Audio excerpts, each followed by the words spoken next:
તો આવનારા સમયમાં તાલુકા જિલ્લા પંચાયત અને નગરપાલિકાની ચૂંટણી આવી રહી છે, ત્યારે નક્કી તમારે કરવાનું છે કે તમારે કોની સાથે રહેવાનું. આ ભાઈની જેમ જ બધા આદિવાસી સમાજના લોકો મિત્રો ગુસ્સે છે કે શેતુભાઈ વસાવાને જેલમાંથી બહાર કાઢો.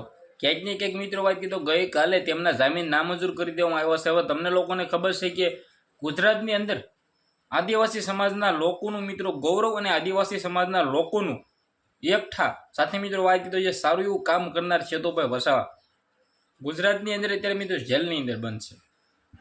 તમે વિચાર કરી શકો છો કે એક ધારાસભ્ય અત્યારે ગુજરાતની અંદર જેલમાં બંધ રહી રહ્યા છે.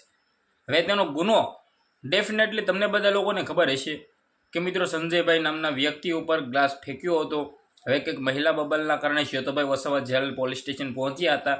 ત્યારબાદ મિત્રો વાત કીધો થાય છે એવું આ બંને મિત્રો વાત કીધો ઝઘડી રહ્યા છે અને વચ્ચે સંજયભાઈ નામનો વ્યક્તિ પડવા જાય છે.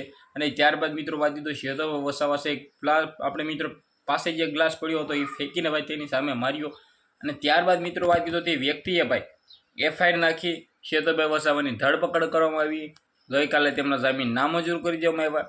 હવે ઉપર મિત્રો વાત કીધો ગુજરાત હાઈકોર્ટની અંદર મિત્રો શેતુભાઈ વસાવાને દરવાજા ખખડાવવા પડશે કે ત્યાંથી મને જામીન મળે. જો ત્યાંથી જામીન મળશે તો શેતુભાઈ વસાવા આવશે જેલની બહાર.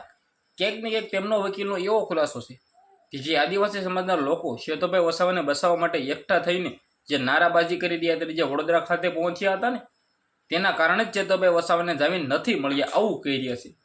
ક્યાંક ને ક્યાંક આ વિડીયોને બને એટલો શેર કરી એક સબસ્ક્રાઈબ અવશ્ય કરવાનું ભૂલતા નહીં, જેથી હું બધા વિડીયો અપલોડ કરું ખાસ કરીને તમારા સમક્ષ જોવા મળી જાય. તમને લોકોને ખબર છે કે શેતુભાઈ વસાવાના વિડીયો બધા તમારા ભાઈ ગેવતી ગોતીને લાવતો હોય છે અને ઘણા બધા સિંગર કલાકારો મિત્રો વાંચી તો ઘણા બધા ભાઈઓ સપોર્ટ કરતા હોય છે, એવો વિડીયો તમારા માટે લાવતું હોય.